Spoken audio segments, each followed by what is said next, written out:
Hi everybody, welcome to our open online course on corporate transparency. My name is Jochen Gassen, I'm with Humboldt University, Berlin, and as you can see, I'm also with the Accounting for Transparency Research Network, the TRR 266 Accounting for Transparency. So in this wonderful research network that spans several German institutions, we do research on corporate transparency, big surprise, and we try to understand how corporate transparency affects society and what drives corporate transparency. And when we designed this course for the summer term, we thought that, hey, it would be a good idea to get everybody involved, not just the students of Humboldt, but to open the doors virtually so that everybody can attend. And B, and maybe most importantly, I decided that it would be completely boring for everybody just to listen to me.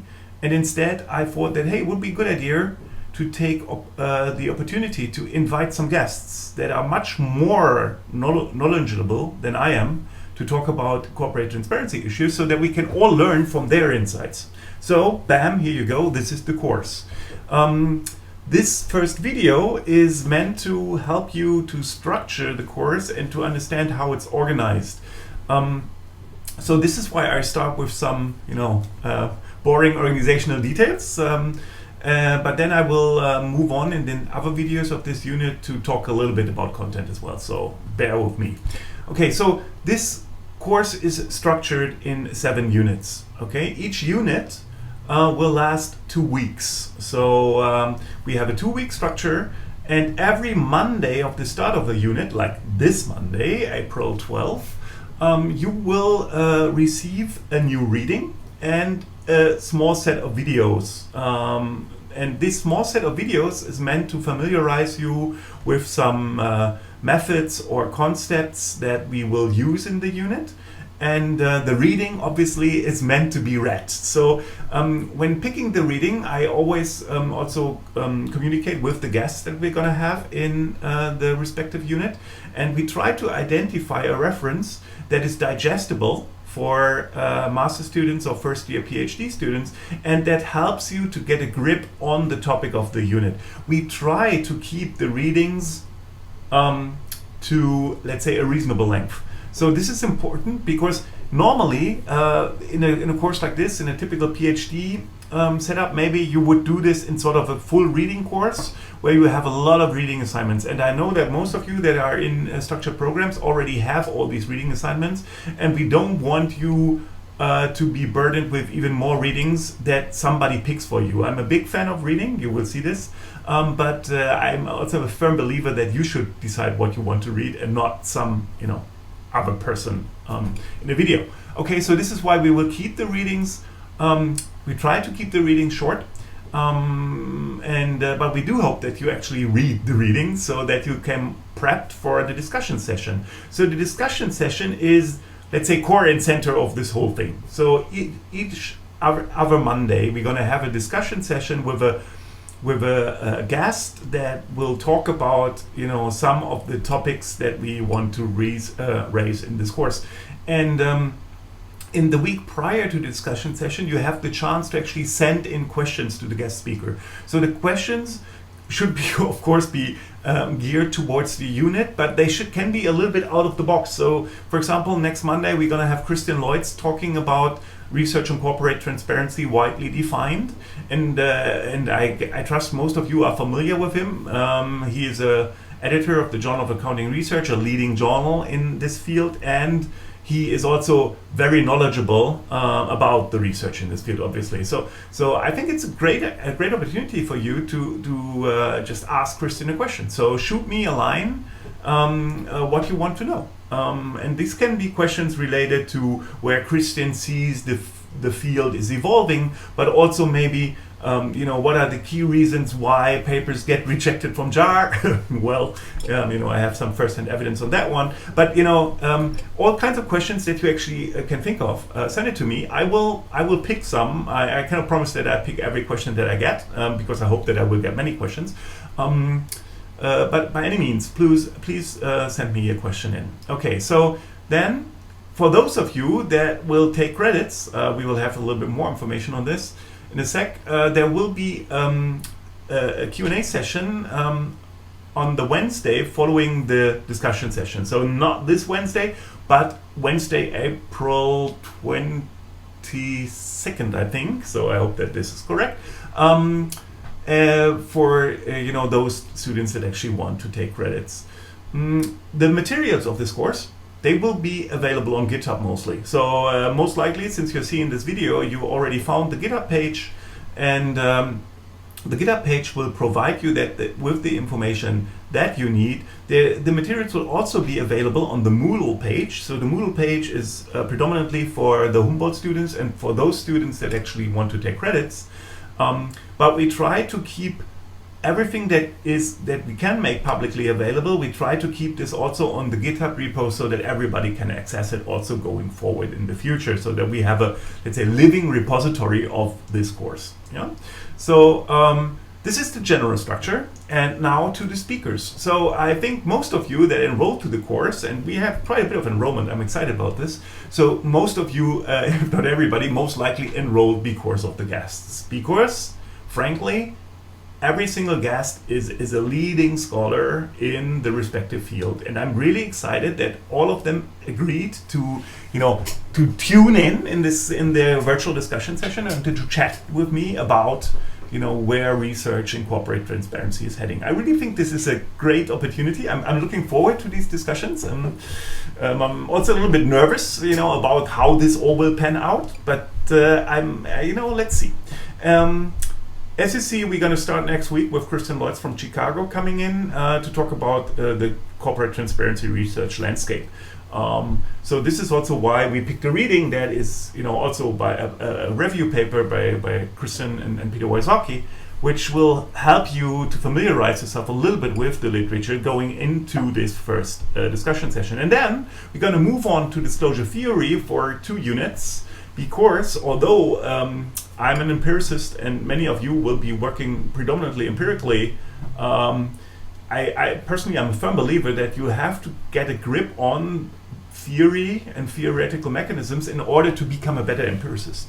So, and this is why we devote 2 units to disclosure theory. And we're going to start with Alfred Wagenhofer, who is a leading European figure on theory and also a very good presenter and sharp thinker. So I'm really looking forward to that. And then we're going to continue with Anne Beyer from Stanford. She is a leading person in disclosure theory, widely defined. She also has been working empirically a little bit.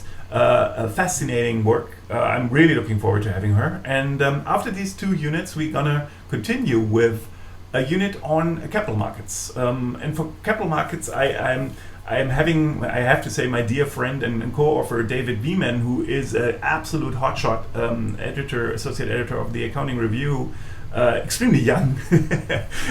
At least I like to think about him as a young hotshot. Many of you maybe would say, okay, David is not really young anymore. So David will be talking about the interrelatedness of corporate transparency and capital market efficiency. This is a very fascinating area, obviously, and I'm looking forward to the discussion. After this unit, we're going to move on and think a little bit in more detail about the different disclosure channels that exist. So disclosure channels are the channels which take the knowledge or the information from the firm and communicate it to the stakeholders. Okay, so obviously, often as a die-hard accountant, you will think about something like financial reporting and publicly disclosed financial statements that investors can read or something like this. But nowadays, and I will talk a little bit about this in an upcoming video of this unit, there are multiple information channels, multiple ways on how information from the firm can actually reach the receiver. And of course, these channels matter because they also vary in how they affect, let's say, behavior. And I'm excited that we are going to have Beth Blankenspoor from Washington here, because she is a very influential person in publishing in that field, and she has done tremendous amount of work on various channels, also new digital media. So I think it's a hot topic, and it will be great to talk to her about where she thinks the field is actually going. Yeah, and then we're gonna move for the last 2 units. We're gonna move to, let's say, special areas. Yeah, so you can think about the first units as being more general in terms of what they what they cover, and then the last 2 units will highlight certain aspects that I think are of general interest and a little bit off the traditional narrowly focused financial reporting. So the first area is labeled tax transparency, and this has to do with a very an issue of also hot public debate. So the question of, are firms actually transparent about their tax payments and their tax strategies? And how does this transparency actually affect a corporate behavior? So for example, investment, and on the other hand, also questions like the general let's say attitude towards corporations by the public. So for this topic we have Martin Jakob from WHU with us. Martin is also part of the TRR. He is maybe the leading European person in empirical tax research currently, and he has published across the board in finance, in accounting, in public finance, so meaning econ. He really knows his A, B, and C's, and so it will be great to hear from him about where he believes that tax research is evolving around this line. And then we're going to move, for the last unit, we're going to move to a topic which here is labeled non-financial reporting. That sounds maybe not that exciting for you if you're not familiar with the terminology. What we are thinking about here is corporate social responsibility reporting, sustainability reporting, environmental, social, and governmental reporting, all these aspects. And this is a relevant area, right? So there is a lot of developments in this area, because we all know that there is a general shift on how corporations are being perceived by the public. So it's no longer the case that corporations are just being focused on as, let's say, economic entities that convert cash into products and products into cash. Instead, they are being reviewed, and from my point, rightly so, as a part of the social environment that we live in. And of course, this creates new stakeholders and also new information interests. And Giovanna Miquelon from Bristol will be joining us in the very last discussion session to discuss this work that is currently being done on this area. And this is an exciting area because there is a broad intersection of scholars from accounting, from finance, from econ, from management, so very different areas, wide areas, also from more natural sciences that actually try to understand how reporting should be designed with these other, let's say, non-financial stakeholders in mind.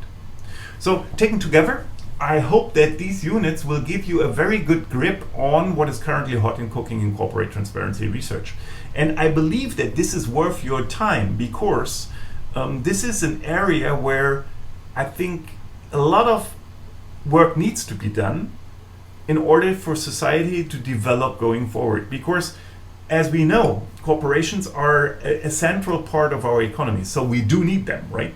And at the same time, we also see that many stakeholders tend to lose trust in corporations. So there's a big social debate about whether firms and corporations and these big, large global conglomerates, whether they are actually doing good for society or not. And how can we make sure that they are, let's say, behaving well, playing by the rules, but also at the same time innovating and developing new goods and services that we dearly need.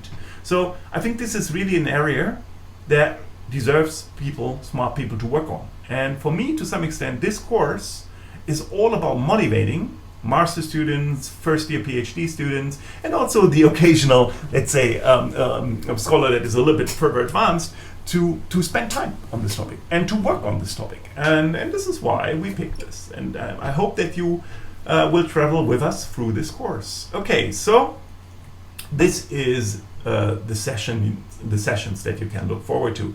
Now let's talk a little bit about the ground rules of this course. I will try to keep this very short, but I want to make maybe 3 points here. So the first point, as you see, this is an open online course. It's not just an open online course because I thought, well, heck, I'm doing a video, who watches the video, it doesn't really concern me. It's more that over time, I have become a firm believer and an advocate in open science generally. So meaning that whenever we work as researchers, we should try to work in a way so that others have an easy time to access our work, to build on our work and to collaborate, let's say, with us and with what we do. So, and this is also the idea of this course. So this course is designed so that other scholars that have an interest to actually look into this field can take advantage of it. So this means that whenever feasible, I will keep the material public. Yeah. So not with the hope that we get millions of clicks on YouTube. This is completely out of range, right? But I with the hope that those scholars that actually have an interest in this topic can find this work and actually deal with it. So that also means that in the Q&A sessions, if the guest presenter agrees, we will take the discussion session after we had it. They will be live, but after we had it, we will take them also on YouTube. That might depend on the guest speaker, obviously. So it can well be the case that some of the lectures, so the guest lectures, will only be available on Moodle. So, if you will, say fenced from the public. But my general idea is, if feasible, we should keep stuff public. So this also involves the second point a little bit, because when it comes to communication here, so as you will see, we have a relatively large group of people that enrolled into the course, and I want to make sure that communication is feasible, but at the same time, I cannot commit to one-on-one email communication, and Tobias, our TA, also won't be able to commit to one-on-one communication with everybody. So this is why we are a big fan of asynchronous communication. So that can be done via 3 different channels, basically. So the first 2 are public, and the third is a little bit more guarded, if you want. So the first channel that you could use would be GitHub issues. So as you see, there's this public GitHub repo, and on this public GitHub repo, there is a feature that's called GitHub issues, and this is basically like a forum where you can discuss topics. So you can open a topic and you can start to discuss this topic, and we can close the topic if we say, okay, discussion is done. So this is the first option. The second option, which is directly related to videos, would be the YouTube comments, right? So these videos will be on YouTube, and of course it's free for you to like and comment them, whatever you want. So I know that normally YouTube videos comment areas are not in the area where you would expect a lot of intellectual exchange, but here in this little, let's say, pocket of the internet, I think we can try to be different, right? So these few people that actually watch these videos, I think they are all well informed, and they can have an informed discussion about a video. And maybe it's not a bad idea to have this informed discussion in the comments of the video. Yeah, just one option. And then of course we have the Moodle forum. The Moodle forum is also related to questions that are a little bit more exam related. And here I think the idea would be ask questions that relate to exam questions, or other aspects that are a little bit more related to the nature of the course as it is. But of course, it's all yours to decide, right? So, and if there is something that you feel requires an email, of course you can also send an email, right? So you can reach Tobias and me via email. So the last point that I want to make, this is very much a course where you can decide how you actually use it. Yeah? So for those of you that are not getting credits for the course, it's completely fine if you decide to just tune into maybe some videos and that you find interesting and watch the guest lectures, the guest discussion sessions. In principle, though, I'm a big fan of active learning. So active learning would actually require you to do hard work, right? So you would have to work with the texts, and you would have to maybe prepare analyses. And you will see in a sec, when it comes to those students that are brave enough to get credits for the course, here we will try to activate you so that you actually have to do research, right? So it's not just about reading papers and maybe doing some small math assignments to show that you understood some concepts. No, this is really about getting stuff done, getting stuff out of the door. And I believe that this is important. And from my personal experience with teaching in PhD programs, I also know that especially in the first 1-2 years, where you will all have more method and courses in maybe other fields like econ and econometrics and so on, many students actually miss the ability to do some, let's say, research work. And this is why we designed this course, so that the examination part is actually relatively active. Yeah? And I encourage you, even if you're not planning to take the credits, to look a little bit into what we do in terms of assignments, and maybe even to play around with it a little bit. I have one example in the videos coming up for this unit. Okay, so good. A little bit about our class. Also because I want to brag a little. No, I find this really exciting, I have to say. So when we decided to take this course open online, we weren't entirely sure about whether people would actually be interesting to take this class outside of Humboldt. Yeah, traditionally, this is a very small course in Humboldt, at Humboldt, that we do with a lot of effort and a lot of care and love and everything. And the students normally that take it, they actually enjoy it a lot. But of course, it's a specialized course, right? So at Humboldt currently, well, and this, we have 10 people that are actually involved in this course. That's not much, right? But when we take everything together, as of yesterday, I think, so we have 115 enrolled students. That's amazing, right? 115 students from the area of accounting, finance, that are interested in corporate transparency. And these students are from 58 different institutions. I really love this, I have to say. I hope that I see all of you at some point, and that you're not just enrolled. And these 58 institutions here, we pick some that actually send 5 or more students.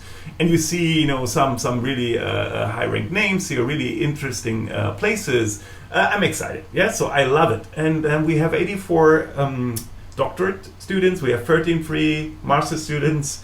So master students are the minority, but dear master students, no fear, right? So this is really a course that is also aimed at you. So you don't have to think about, all these PhD students are going to make my life miserable. No, not at all. It will be okay, I promise. And then we have 18 other people that enrolled. So these are postdocs, professors, people that are interested in taking the course, regardless that they already have their PhD. So I'm realistic to the extent that I know that not 115 people will actually hang on throughout the course. But anyhow, I like it. I'm very sympathetic to this approach, and I'm curious to see how this will develop over the whole session or the whole span of the course.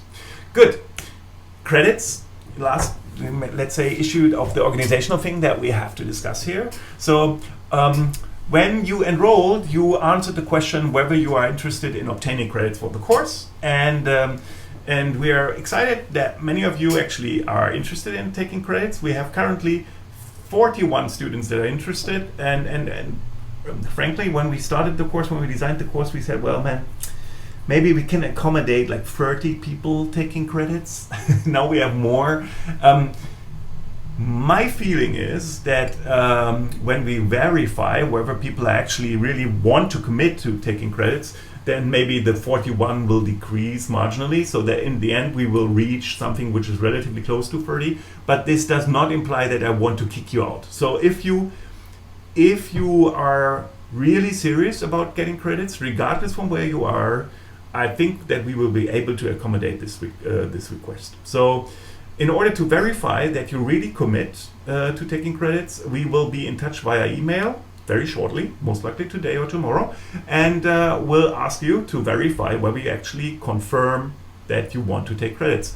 When you confirm this also means that we count on you for taking credits, meaning that there is a group work assignment, as you see, and this group work assignment requires you really to hang on, right? So because otherwise you would let your peers down and so on. So I think this should be fun, the assignments even, yeah. So we thought a little bit about how to do assignments that actually are relevant for you and also research career wise. The first assignment I will already teaser a little bit in these video series here of the first unit. But in principle, we have 3 different types of, let's say, things that you have to tick in order to get credits for the course. The first is you have to participate actively in class. So one way to do this is simply to send in questions for our guest speaker. speakers. So this way you can communicate. Here I'm following, and here is my question. Of course, if you send like very dumb and uninspired questions, we might say, come on, this does not count. But we assume that most of you will actually have will come up with very good questions, and we're looking forward to that. So meaning that this is one way to participate. Then of course, during the discussion session, we're gonna have questions, maybe asked in the chat of the Zoom session, or even live if you want. Then in these opportunities, you can also show your how devoted you are to the course, and then there is the opportunity to participate in the Q&A session. So it should be easy for those of you that want to take credits to check the first box. Then we have individual assignments. We're going to have 5 individual assignments over the 7 sessions, and you have to do 3 of them. Yeah, so you don't have to do all of them. You can hand in more. Yeah, but in principle, 3 is what we need. And then there is, and these assignments, by the way, they will differ, but they will all be practical, hands-on. Yeah, so it's not like write one paper, one page about something, or it will be more applied. Yeah, so it will be data-based. And you will see. We hope that the assignments are actually really interesting to you, but I'm not sure whether you will agree. And we are curious to learn this over the time of the course. Okay, then we have the group assignment. The group assignment is something which we haven't done before, and I'm really curious to see how that works out. We want you to work in teams of, let's say, a maximum of 5 to 6 people, maybe. And we want you to produce an academic blog on a corporate transparency related issue of your choice. We're going to have some suggestions, and we're going to work with the teams in order to come up with things that they can do. But in principle, the teams can decide, or the teams can suggest a topic. So you can work on let's say disclosures about greenhouse gas emissions of European manufacturing firms. You can work on capital market effects of Twitter activity of CEOs, right? So it's entirely up to you. The point that I want to ensure is that you really try to write it up in a way that it is readable for an interested audience. Yeah? So not for just the accounting nerd or whatever, but for an interested audience. And we will publish selected blog posts on the TRR webpage, and we will publish them on the ARC. So we will push them a little bit so that you actually get real life visibility with what you do. So I'm curious to see how that works. I think I said this before. Okay. So if you want to now watch this video and say, oh wow, this actually sounds interesting, I would like to get credits now, you can still apply for credits by sending us an email saying that you apply for credits. The deadline for application, and this is a tough deadline, is April 19th. So next week, Monday, when Christian is going to be around.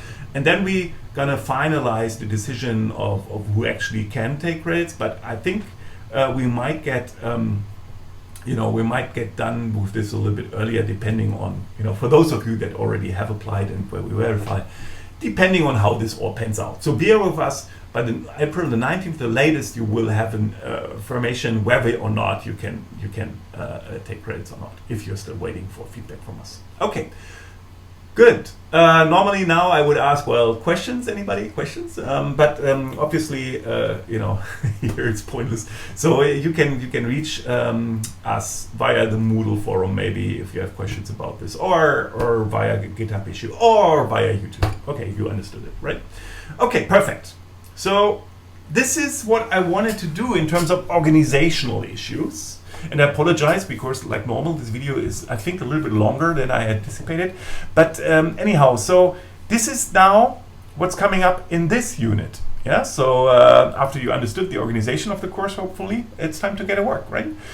So the first thing, this reading, the assigned reading for this unit is, as I already indicated, a review paper published by Christian and Peter Wysocki that tries to survey the literature on disclosure and financial reporting.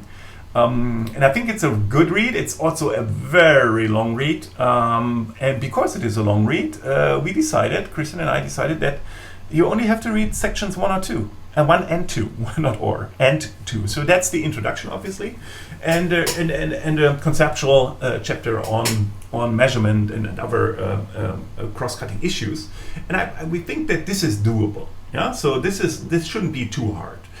So please, prior to the session on Monday, read these 2 sections. Also, maybe if you can do this today or tomorrow or Wednesday, maybe you can even think about some questions for Christian when actually reading these sections, and then you understand the idea. Send me these questions, okay?